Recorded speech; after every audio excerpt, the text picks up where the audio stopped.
श्रोते हो, Pimpri Chinchwad education trust संचलित इन्फिनिटी कम्युनिटी रेडिओ 90.4 FM वर ऐकूया कार्यक्रम वन्ही तो चेतवावा. देशप्रेमाने भारलेली तरुणाई म्हणजे या भारतमातेची खरी संपत्ती. ही संपत्ती वाढीस लागावी यासाठी आपण या भारतभूमीची गौरवगीतं समजून घेऊया आणि ती आपल्या अंगी भिनवूया. संकल्पना डॉक्टर राजीव नगरकर, समन्वयक शीतल कापशीकर, विशेष सहाय्य ज्ञानप्रबोधिनी नवनगर विद्यालय निगडी, तबला मिलिंद लिंगायत, हार्मोनियम दर्शन कुलकर्णी, संगीत स्वरेशा पोरे आणि दर्शन कुलकर्णी, रचनाकार समर्थ रामदास स्वामी, निरूपण श्री गोविंद देवगिरी महाराज, रचना वन्ही तो चेतवावा, गीतगायन स्वरेशा पोरे.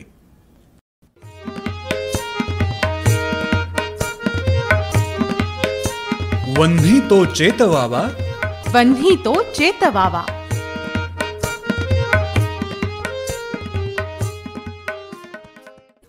जय जय रघुवीर समर्थ.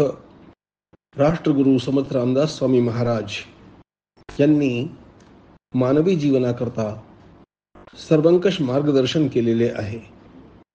व्यक्तिगत जीवन, सामाजिक जीवन कसे घडावे आणि त्यातनं सर्वांचा विकास, सर्वांची उन्नती कशी साधावी याचं अनन्यसाधारण मार्गदर्शन आपणाला त्यांच्या ग्रंथराज दासबोधातून प्राप्त होतं.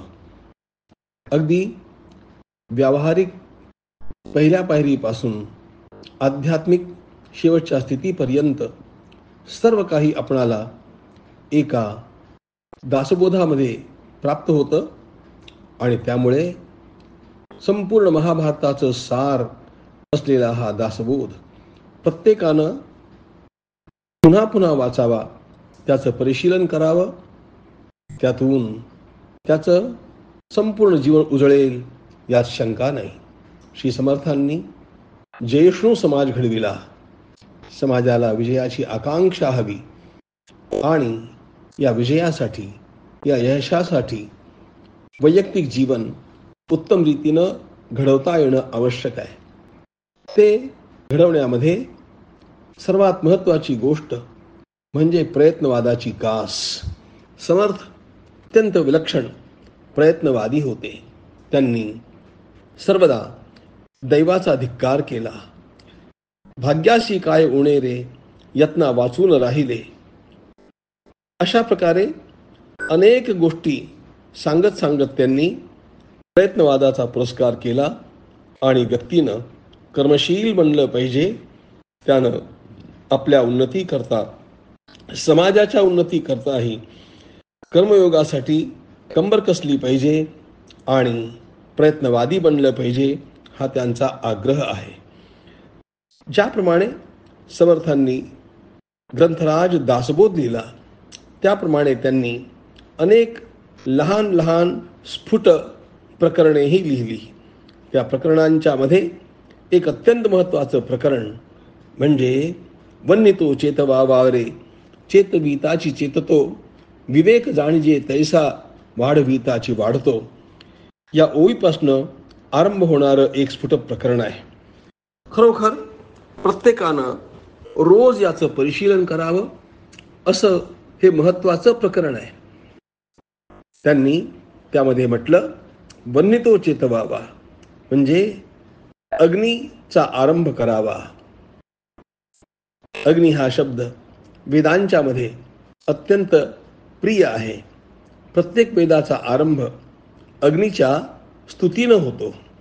अग्नीचा अर्थ अग्रे नयती इति अग्नी, म्हणजे जो पुढे पुढे नेतो, जो उन्नतीकारक आहे, जो ऊर्जस्वल आहे, नेहमी उंचीकडे झेपावणारा आहे, असा हा वन्ही असतो. आपण मराठीत ऐकलंच असेल, नेला बळी पोत दरेची खाले, ज्वाळा तरीही वरती उफाळे, जरी पण तेंभा खाली झुकवला तरी त्याच्या ज्वालावरती उठतात. त्याप्रमाणे अग्नी हा उन्नतीचं प्रतीक आहे आणि त्याकरता कार्याचा आरंभ केला पाहिजे असं समर्थ आवर्जून सांगतात. मनुष्य काम का करीत नाही? तो आळसानं निष्क्रिय बनतो आणि त्यामुळे त्याच्यामध्ये अनेक क्षमता असूनही त्याच्याकडनं कार्य होत नाही. कुठेतरी त्या कार्याचा आरंभ करायला हवा, तो स्वतःहून करायला हवा, स्वप्रेरणा त्याकरता जागृत ठेवायला हवी. हे सगळं त्यांनी एका वन्नितो चेतवा मारे चेतविताची चेततो या एका ओळीमध्ये सांगून टाकलं. खरोखरी प्रबंधनाच्या दृष्टीनं, मॅनेजमेंटच्या दृष्टीनं म्हटलं तर यू मस्ट बी प्रोॲक्टिव्ह. आपण स्वतः एखाद्या कामाचा स्वतःहून आरंभ केला पाहिजे असं त्यांना सांगायचं आहे. पण कुठलंही काम करायचं म्हटलं तर त्यामध्ये परिश्रम करावे लागतात. समर्थांनी फार चांगलं सांगितलं, कष्टता सौख्य मानावे. आपले परिश्रम आपल्याला चांगले वाटले पाहिजेत, त्यामध्ये आपणाला आपल्या उन्नतीची बीज दिसली पाहिजेत. आळसामध्ये अवनती दडलेली आहेच. उन्नती करण्याकरता श्रमांची आवश्यकता आहे आणि हे परिश्रम आपणा सर्वांना सहजपणे आनंदानं करता यावेत म्हणून समर्थांनी सुखाची सोयसांडी जीवी करावी. आपण कन्व्हिनियन्सचा, सुखाचा, या अनेक प्रकारच्या सुखसोयींचाही त्याग करून सातत्यानं न कंटाळता परिश्रम करीत गेलं पाहिजे अशा प्रकारचा त्यांचा आग्रह आहे. दोन गोष्टी समर्थ सांगतात. बाहेरनं कार्याचाही आरंभ केला पाहिजे, त्याप्रमाणे अंतरंगातनं विवेकही वाढवत नेला पाहिजे. विवेक याचा अर्थ योग्य वेळेला योग्य निर्णय घेण्याची क्षमता. विजय त्याचा होतो ज्याला योग्य वेळी योग्य निर्णय घेता येतात. आणि हे ज्या विवेकावरती, डिस्क्रेशनवरती अवलंबून आहे त्याचीही नित्य वाढ होत गेली पाहिजे. आणि ही वाढ चिंतनानं होते, ही वाढ शास्त्राध्ययनानं होते, ही वाढ सज्जनांच्या संगतीनं होते. पण तशा प्रकारचा उद्देश ठेवून ते करत गेलं पाहिजे, ही मात्र फार मोठी आवश्यकता आहे. आणि एकदा आळस झटकून टाकला आणि प्रयत्न करू लागलो की त्यानं यश निश्चितपणे प्राप्त होणार यात शंका नसते. काय सुंदर समर्थांनी सांगितलं, केल्याने होत आहे रे, आधी केलेच पाहिजे, यत्न तो देव जाणावा, अंतरी धरता बरे. समर्थ केवळ प्रयत्नवादी संत नाहीयेत. ते प्रयत्नवादाचा पुरस्कार तर करतातच. प्रयत्नवादाचा पुरस्कार हिरिरीनं करणारे 3 ग्रंथ आहेत. पहिला योग वासिष्ठ, दुसरा भगवद्गीता म्हणजे महाभारत आणि तिसरा दासबोध.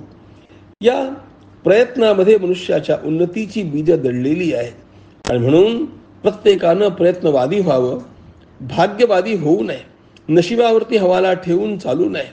तर मी माझ्या प्रयत्नांनी, मी माझ्या परिश्रमांनी भोवतालचं वातावरण बदलेन आणि मी यश मिळवून दाखवेन अशा प्रकारचा निश्चय प्रत्येकानं करायला हवा. पण केवळ अशा निश्चयानं काम होत नाही, तर त्याकरता जो प्रयत्न करायला हवा तो अचूक केला पाहिजे. समर्थांनी अचूक प्रयत्नवाद स्वीकारला. त्यांनी या अचूक प्रयत्नवादाला तर साक्षात देवाचं स्थान दिलं. यत्न तो देव जाणावा, अंतरी धरता बरे, अचूक यत्न तो देवो, चुकडे दैत्य जाणीजे. काय सुंदर ओळी आहेत या. त्यांनी नुसता प्रयत्न नाही सांगितला, परिश्रम करत राहणं यानं यश मिळतं असं नाही. परिश्रम, आपले कष्ट आपण कोणत्या दिशेनं आणि कशा प्रकारे करायला हवेत याचं भान प्रत्येकानं ठेवायला हवं. म्हणून त्यांनी शब्द वापरला अचूक यत्न. बिनचूक प्रयत्न करता आला पाहिजे. याचा अर्थ आपल्याला जे फळ अपेक्षित आहे ते फळ मिळण्याकरता कशा प्रकारचा प्रयत्न करायला हवा हे विचारांती ठरवून विवेकानं निर्णय घेऊन आणि प्रयत्नाच्या आरंभाला आपण लवकरात लवकर स्वीकृती दिली पाहिजे. अशा प्रकारचा हा प्रयत्न जो करेल त्यानं आणखी एका गोष्टीची सावधानता ठेवणं आवश्यक आहे. सावधू देव जाणावा उन्मत्तू दैत्य बोलीजे. समर्थांनी म्हटलं जो सावध आहे तो देव आहे. देव याचा अर्थ भगवद्गीतेत सांगितलेल्या दैवी संपत्ती आणि आसुरी संपत्ती यामधल्या दैवी संपत्तीचा तो पुतळा आहे. तो दैवी संपत्तीचा वारस आहे म्हणजे तो गुणवान आहे. अभयम सत्व संशुद्धी ज्ञान योग व्यवस्थिती दानंदमश्च यज्ञश्च स्वाध्यायस्तप आर्जवम इत्यादी 26 गुण भगवद्गीतेनं दैवी संपदाचे सांगितलेले आहे. म्हणजे सद्गुणांचं हे वर्णन आहे. अशा प्रकारचे सद्गुण आपल्या जीवनामध्ये विकसित व्हायला हवे आणि याकरताच त्यांनी रामचंद्रांचा आदर्श आपल्या समोर ठेवला. भगवान श्री रामचंद्रांची उपासना करणं म्हणजे काय तर पुष्पांनी गंध फुलांनी त्याची पूजा करणं हे तर आहेच, योग्यच आहे. पण मुख्य उपासना म्हणजे आपण त्यांच्या गुणांचा अवलंब आपल्या जीवनात करायला हवा. समर्थ म्हणतात दास म्हणे रघुनाथाचा गुण घ्यावा. भगवान श्रीराम प्रयत्नवादी होते. भगवान श्रीराम पुरुषार्थी होते. हा पुरुषार्थ ज्याच्या ज्याच्या जीवनामध्ये साकारेल त्याला आपोआप महान कार्य करता येतील. आपुल्या पुरुषार्थ वैभवे सकळास सुखी करावे. आपण अशा प्रकारचा पुरुषार्थ करून दाखवावा ज्यानं सर्वांना सुख प्राप्त होईल. असं करणं हेच तर महानतेचं लक्षण आहे. स्वतः करता केवळ जगणारा अरे तोही जर सद्गुणांनी मंडित नसेल, जर त्याच्यामध्ये क्रियायोग कर्मयोग पुरुषार्थ ही भावना नसेल तर वैयक्तिक जीवनामध्ये पण यश मिळणं कठीण आहे. तर त्याच्याकडनं सामाजिक कार्य किंवा महान राष्ट्रीय कार्य घडणं कसं शक्य आहे. आणि म्हणून प्रत्येकानं आपलं जीवन हे क्रियाशील बनवावं. ती क्रिया अचूक असावी आणि त्यामध्ये आपण आपला उत्साह सोडून देता कामा नये. आपण आपल्या जीवनामध्ये किती लोकांचं बरं केलं, किती लोकांचं कल्याण करण्याकरता प्रयत्न केला याचा विचार करणं फार आवश्यक आहे. समर्थांनी म्हटलं दंभदर्प स्वाभिमाने कर्कशे वचने मुखी कोपी दैत्य ते जाणावे निष्ठुर परघातकी. व्यक्ती जर स्वतः गोड बोलणारी नसेल, लोकांशी मिळतं घेणारी नसेल, आपलं जीवन मर्यादित आणि नीतिमान ठेवणारी नसेल तर त्याला फार दिवस काम नाही करता येणार. म्हणून मनुष्यानं म्हणजे मुख्यतया सामाजिक कार्य करणाऱ्या कार्यकर्त्यानं आणि आपलं वैयक्तिक जीवनही घडवू पाहणाऱ्या प्रत्येक यशस्वी व्यक्तीनं कधीही दांभिकता, अहंकार आणि कर्कशवाणी या आपल्या वैयक्तिक व्यक्तिमत्वामध्ये अजिबात शिल्लक ठेवता कामा नये. या सर्वांना घालवून टाकण्यातच मनुष्याच्या जीवनाचं साफल्य दडलेलं आहे.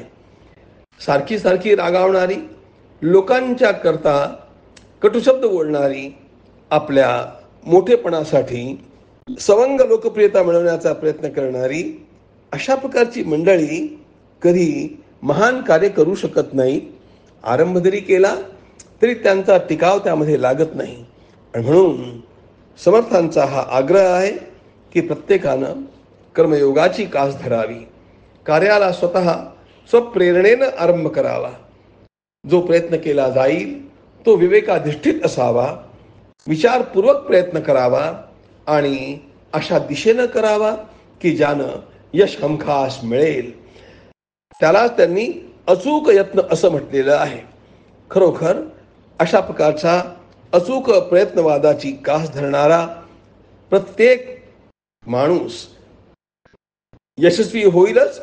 तो त्याच्या परिवाराचं कल्याण करेल, समाजाचं कल्याण करेल आणि त्याच्याकडनं खरोखर भगवंताची सेवा निश्चितपणे खऱ्या अर्थानं होईल. अशा प्रकारचे कार्यकर्ते घडवणं, अशा प्रकारचं मॅन मेकिंग एज्युकेशन देणं हे समर्थांच्या वाङ्मयाचं अत्यंत मोठं वैशिष्ट्य आहे. आणि म्हणून मला सातत्यानं असं वाटतं की या स्फूर्तिदायक 11 ओव्या प्रत्येकानं रोज वाचाव्यात. त्या नित्यपठनीय आहेत. त्यानं उत्साह वाढेल.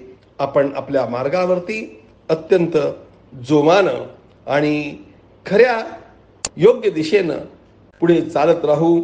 अशा प्रकारची प्रेरणा देणाऱ्या या ओव्या नित्य अभ्यसनीय आणि अभिनंदनीय, वंदनीय अशा प्रकारच्या आहेत. अशा प्रकारचं लोकोत्तर मार्गदर्शन करणारा हा राष्ट्रगुरु खरोखर सर्वांच्या करता वंदनीय आहे. त्या श्री समर्थांच्या चरणी साष्टांग दंडवत प्रणाम करीत मी माझ्या वाणीला विराम देतो. जय जय रघुवीर समर्थ.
कष्टता सौख्य मानावे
वन्ही तो चेतवावा, वन्ही तो चेतवावा.